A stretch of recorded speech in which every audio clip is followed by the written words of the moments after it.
agile.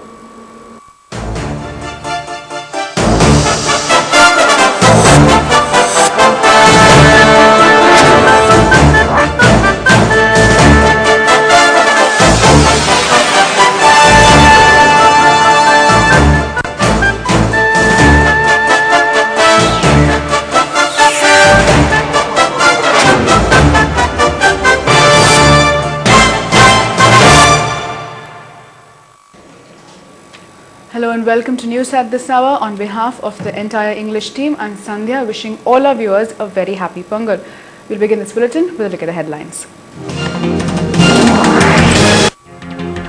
Samjhauta Express between India and Pakistan resumed. Indo-Pakistan border fencing will continue despite peace overtures, says Army Chief. Cabinet raises FDI limit in petroleum sector to 100%, defers further hike in telecom sector. Hurriyat nominates 5-member team for talks with Advani. The details. After a gap of 2 years, train links between India and Pakistan have resumed today. The Samjhauta Express between Attari in Punjab to Lahore restarted its services this afternoon. Late last night, a special train left from Delhi to Attari carrying more than 200 emotional passengers eager to meet their near and dear ones across the border. After an immigration check at Attari, these passengers boarded the Samjhauta Express and continued their journey to Lahore. Meanwhile, the Samjhauta Express from the Pakistani side has already arrived in Attari. A special bi-weekly train between Delhi and Attari left the Indian capital late on Wednesday night. Its passengers were all bound for Pakistan. After reaching Attari in Punjab, these people will go through a certain formalities before boarding the Samjhauta Express, which will take them to Lahore. This signals the resumption of Indo-Pak train links after a gap of nearly 2 years. There were emotional scenes at the Delhi station as the passengers began their journey across the border. Naimatullah, who is visiting Pakistan after 44 years to meet his niece, broke into tears as he prepared to board the train.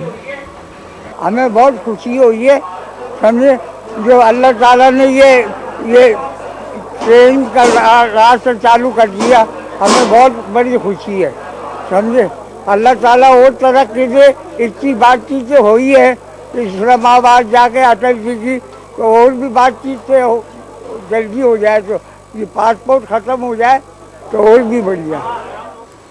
Many of the other passengers were full of praise for the peace initiatives taken by Prime Minister Vajpayee. बड़ा जिंदाबाद हमारा प्रधानमंत्री बहुत अच्छा रहा उसने पिछले हुए मिलादे नहीं हम तो 70-75 साल की उम्र नहीं उम्मीद नहीं मिलने की शुक्र है उसका मिलादे उनने हमारे को सदा मुबारक रखें. India has snapped road, rail and air links with Pakistan soon after the 2001 attack on the parliament. But the recent thaw in relations has finally led to the resumption of these transport links. On both sides of the border, there is hope that the Samjhauta Express will lead to greater people-to-people contact between the two countries.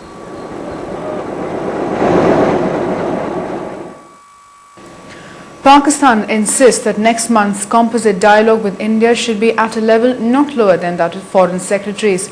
Islamabad has also expressed apprehensions that bitterness could set in if the talks are prolonged. Pakistani Foreign Minister said India's suggestion to start the dialogue at the level of joint secretaries would send a negative signal and dampen the euphoria generated by the peace process initiated by the two countries. Dialogue at a level lower than foreign secretaries would send a negative signal and give an impression that the process is not serious, according to Pakistan's Foreign Minister Khurshid Mahmood Kasuri. India had proposed talks at the level of joint secretaries. Kasuri, however, sounded positive about the outlook for Indo-Pak ties, declaring that the worst is over unless the two countries are particularly doomed. About the level of dialogue agreed to by Prime Minister Atal Bihari Vajpayee and President Pervez Musharraf during the meeting at Islamabad, Kasuri said a lot of people preferred a political level, meaning the foreign ministers. Contending that the level at which talks should be held has not yet been decided, he said foreign secretaries' level would be appropriate to decide the substance of the composite dialogue.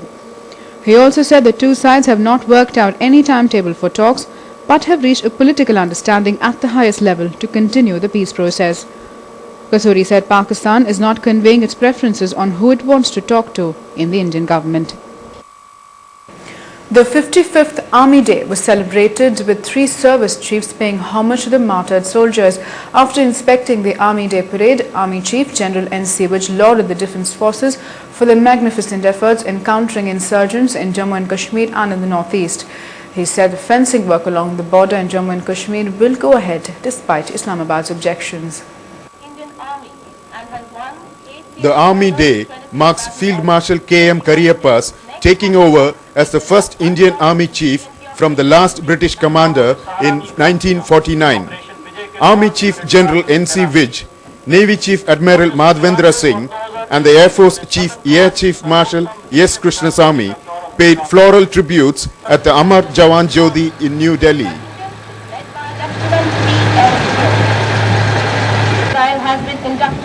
At the Army Day parade, General Vij said India would go ahead with the 590-kilometer long fencing work along the stretch from the Chenab River to the Gurez sector.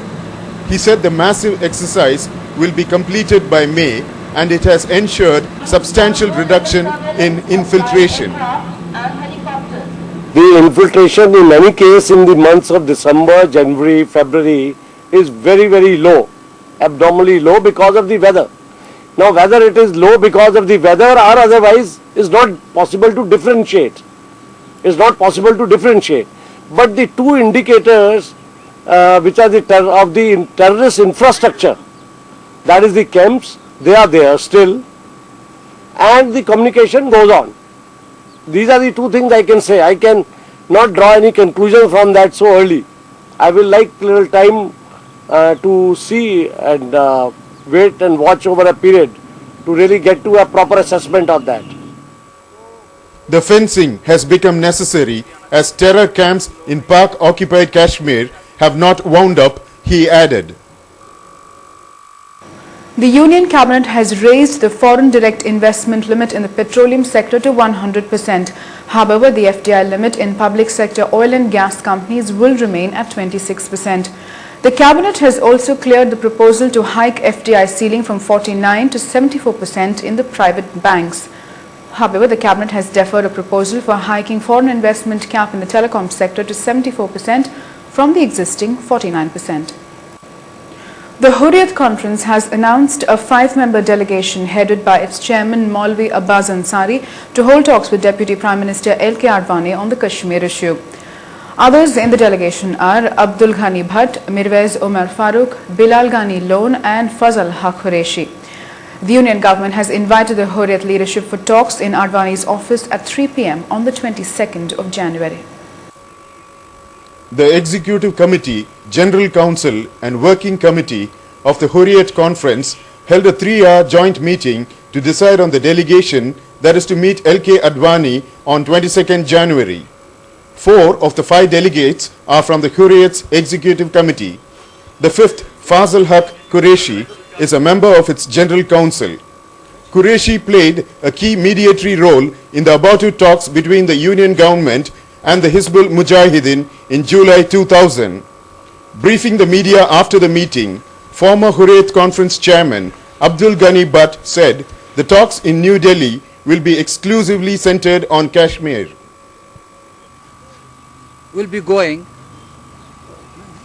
and we have constituted a committee. In fact, the committee was constituted much earlier. It had only to be approved by the working committee and the General Council. The committee shall comprise Maulana Muhammad Abbas Ansari, Maulana Muhammad Umar Farooq, Mr. Bilal Abdul Ghani Lone, Mr. Fazal Haq Qureshi, and if you don't take it to your hearts, Professor Abdul Ghani Bhatt. They would be held with a sense of responsibility and with the aim of solving the issue. He said the Hurriyat has been wanting to talk to both India and Pakistan and added that after New Delhi, they would be holding talks with Islamabad as well, but said these talks were just an initiation of the dialogue process and cautioned against attaching much hope to the first round. We said, and we want to make it abundantly clear that we will be talking to both India as well as Pakistan. There are problems, we concede, but we will try our level best to get over the problems and ensure our meetings with both India and Pakistan. He also said the initiation of talks alone may lead to a resolution acceptable to India, Pakistan and Kashmiris. The 5-member delegation will be in New Delhi on 21st January, a day ahead of the talks. There are problems, we concede. Visiting Singapore, Deputy Prime Minister Lee Hsien Loong has met Prime Minister Atal Bihari Vajpayee and Deputy Prime Minister LK Advani in New Delhi. Mr. Loong is on a 10-day official visit to India to hold talks with the Indian leadership on issues such as terrorism, a free trade area, investment promotion and open skies for charter flights. We talked about our cooperation in the economic area. We're negotiating the CECA and we've had 7 meetings so far. We talked about cooperation in anti-terrorism operations where both countries have an interest. We talked about the broader fabric of our relationship and why Singapore is keen to have India engage in Southeast Asia. And Mr. Loong said a trade agreement with India will be the first step towards integrating it with ASEAN. India is seeking to set up a free trade area with the Southeast Asia region within the next decade. Mr. Loong also met Finance Minister Jaswant Singh and Congress President Sonia Gandhi in 2 separate meetings. Sonia Gandhi calls up Karunanidhi, discusses the upcoming elections. Sri Lankan peace talks, LTTE prepared to wait till government crisis ends.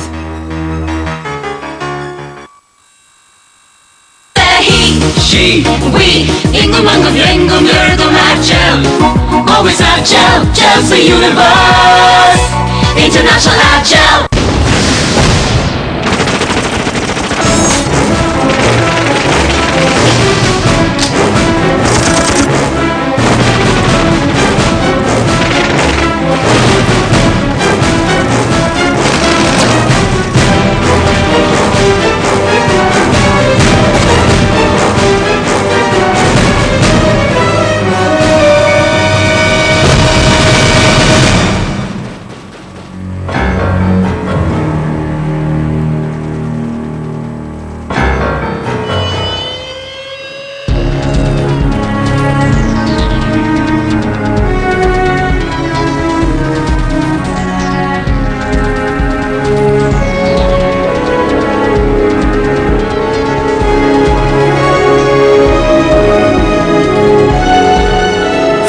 Worsted suitings from J. Hampstead, the fabric of life.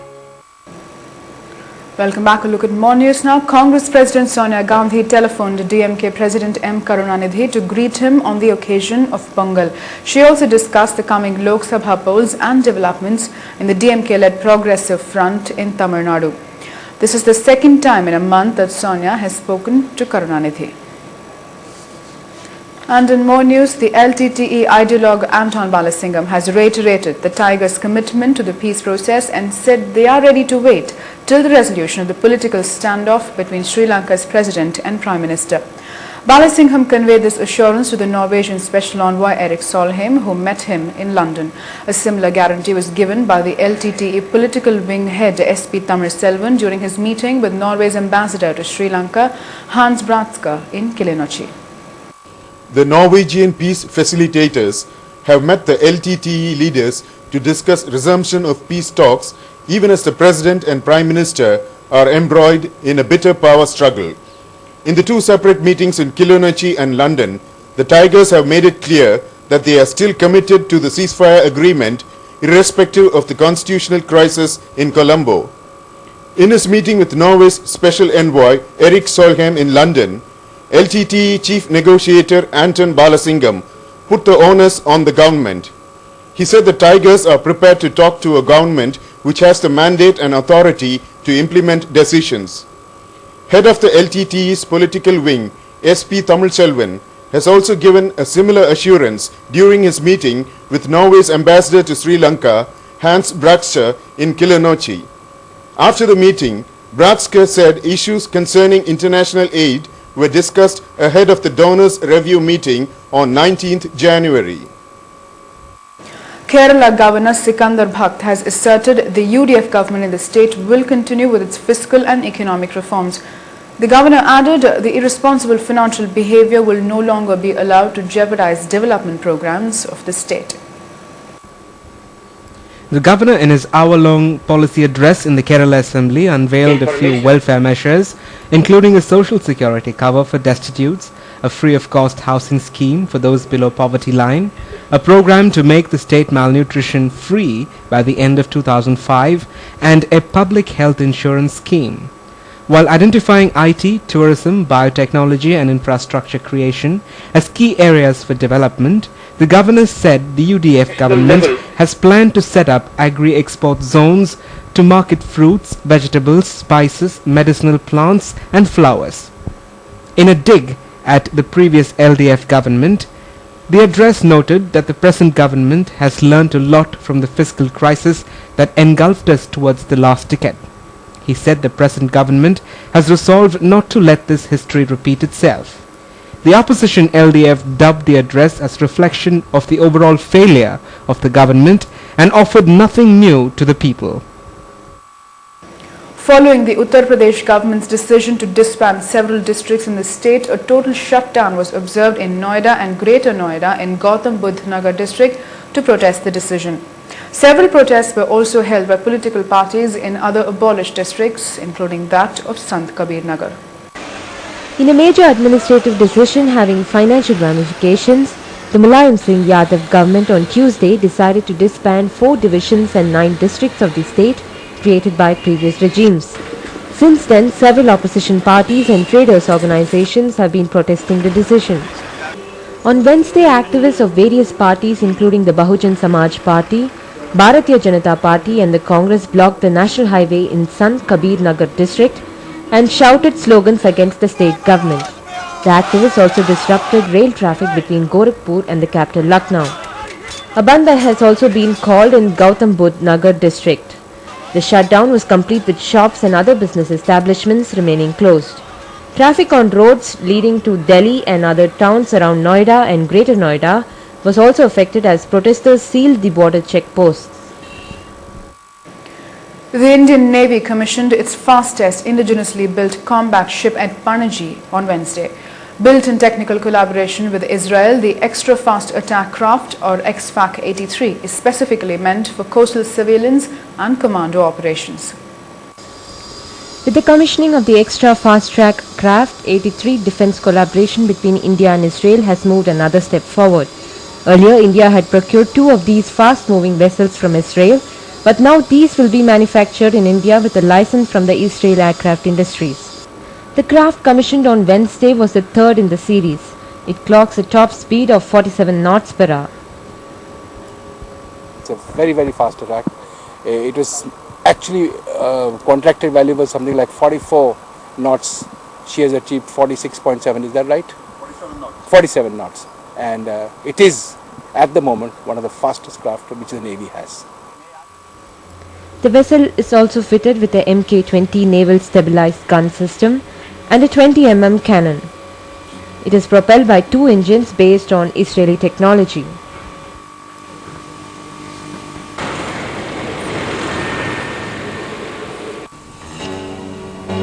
South Korea's foreign minister resigns, cites differences over foreign policy and US ties as reasons. Syria says no hope for peace with Israel as long as Ariel Sharon is prime minister.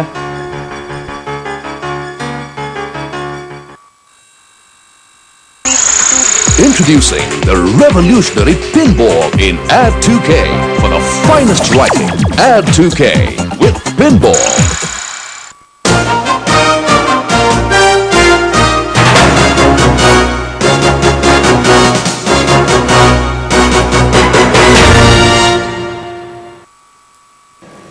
News now from the world scene now. South Korea's Foreign Minister Yoon Young-kwon has resigned following an intergovernmental dispute. Yoon's resignation follows some of the foreign ministry officials criticizing President Roh Moo-hyun's advisors for trying to distance from the United States. Yoon Young-kwon has quit at a crucial moment as the United States is engaged in resolving the North Korean nuclear standoff. The row began last year as Yoon's ministry officials made damaging comments on the President's National Security Council, calling it amateurish. 여러분들을 제대로 어떤 의미에서는 통솔하지 못했던 점에 대해서 제가 대단히 국민들께 President Roh Moo-hyun's personal secretary said Yoon's resignation has been accepted. He said Yoon resigned for failing to steer his officials in line with the presidential policies. Roh said officials should be sincere in carrying out the policies. Roh made it clear that those who oppose to his policies will be replaced. Being the most left-leaning in the history of South Korea, Roh's one-year administration is believed to have serious fallouts with United States. At least 11 people have been injured in a car bomb blast outside a church in Pakistan's port city of Karachi. Eyewitness accounts a crowd threw firecrackers moments before the explosion, drawing people out of the church building. The car blew up outside the Holy Trinity Cathedral in the heart of Karachi. Several cars, including police vehicles, were damaged. Tariq Jamil, a Deputy Inspector General of Police, said firecrackers were thrown from a passing car, causing a minor explosion, soon to be followed by the car bomb. Jamil said police received an anonymous call warning about the attack. 2 paramilitary soldiers and 2 policemen were among the injured. The blast is the first since 2002 when Christians and Westerners were targeted in several attacks.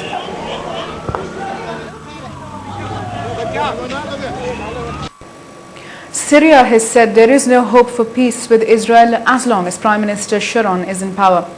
And Israeli Deputy Premier Ehud Olmert has responded by accusing Syria of not being a credible partner in peace. Olmert also said while Israel will try to ensure the success of the West Asian peace roadmap, it will go ahead with unilateral measures if the Palestinian government does not show responsibility and leadership. Syrian Prime Minister Naji al-Otari recently dismissed an invitation by Israeli President Moshe Katsav to Syrian President Bashar al-Assad to visit Jerusalem as a propaganda invitation and a media maneuver. Otari reiterated that Syria wants peace with Israel, but it must be based on UN resolutions that guarantee Israeli withdrawal from all lands occupied since the 1967 Middle East War. There is no hope under the Zionist administration for achieving just and comprehensive peace. However, Israeli Deputy Premier Ehud Olmert said Israel is waiting for a sign that Syria is serious about peace. He says that he's not willing to meet with Prime Minister Sharon. He has to be ready to make the serious concessions that are essential for him to establish his own credibility. If he will do that, he will find that the Israelis are excited to sit with Syrians and negotiate peace. Olmert also said he is pessimistic about a peace deal with the Palestinians under the US roadmap. Olmert reiterated Israel's commitment to the roadmap, but also said Israel will go ahead with unilateral partition measures if the Palestinian leadership does not crack down on militant groups. NASA has announced that its robotic probe Spirit is ready to roll off its lander onto the surface of Mars. The journey down the ramp is only 3 meters, but it could be the riskiest step in the mission. Meanwhile, US President George Bush announced a bold new vision for the future of America's manned space exploration, a human mission to the moon and eventually one to Mars. With America now contemplating a manned mission to Mars, the NASA's rover Spirit is tasked with examining Martian rocks and dust for evidence of water. The 6-wheeled robot landed on the surface of Mars on January 3rd and has been sending back images of the desolate, dust-swept landscape Now it is ready for its actual descent onto the surface. So, what it's going to look like tonight is there's going to be a portion of the day spent doing some science. We're going to have a go for egress from final image assessment and deck height assessment to make sure that there's nothing we missed. We'll do a poll for that. There'll be as of now, a go poll, and we will be driving 3 meters forward on the surface of Mars and leaving our lander for good. Not without a parting shot, though. We do plan on taking a couple of images of our lovely delivery system and give the engineers their due and get to see their hard work for the last time. Meanwhile, US President George Bush announced a sweeping new vision for America's manned space exploration, a plan to send humans back to the moon and eventually a human mission to Mars. Medical technologies that help. Today we set a new course for America's space program. We will give NASA a new focus and vision for future exploration. We will build new ships to carry man forward into the universe, to gain a new foothold on the moon, and to prepare for new journeys to the worlds beyond our own. However, Bush's critics have raised questioning about the technical challenges involved as well as the cost of such an extravagant space mission at a time of rising deficits. Bush's announcement has evoked mixed reactions. While some say it is important to set goals independent of economic considerations, others feel it is an election gimmick.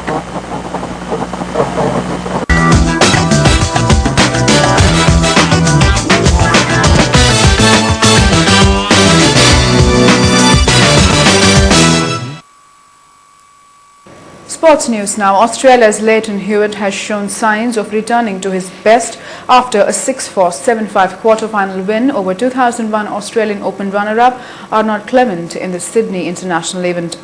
Hewitt will play last year's French Open runner-up Martin Verkerk on Friday after the judgment defeated Australia's Wimbledon runner-up Mark Philippoussis 6-4, 7-6.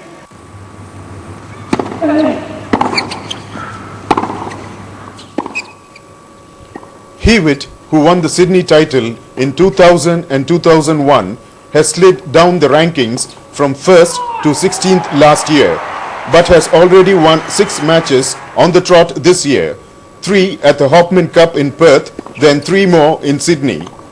Hewitt has already won the US Open and Wimbledon crowns, but wants to win his national title more than anything else and thinks this year is his best chance.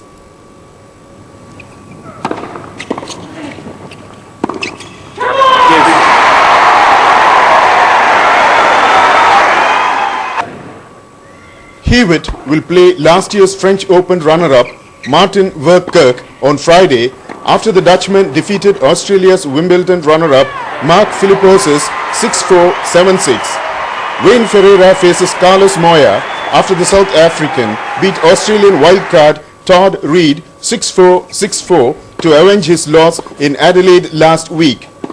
Ferreira has made a habit of beating Australians lately, accounting for Hewitt and Philippoussis in Los Angeles last year to win his 15th career title and also brushing aside Chris Grisciani in the second round in Sydney.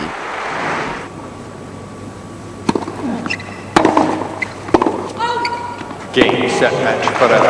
6-4, 6-3.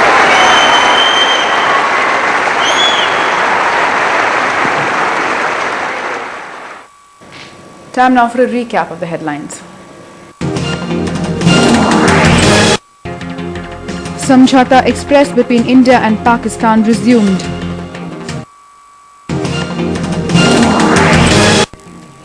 Indo-Pakistan border fencing will continue despite peace overtures, says Army Chief. Cabinet raises FDI limit in petroleum sector to 100%, defers further hike in telecom sector. Hurriyat nominates 5-member team for talks with Advani. Well, that's all we have for this edition. Thanks for joining us.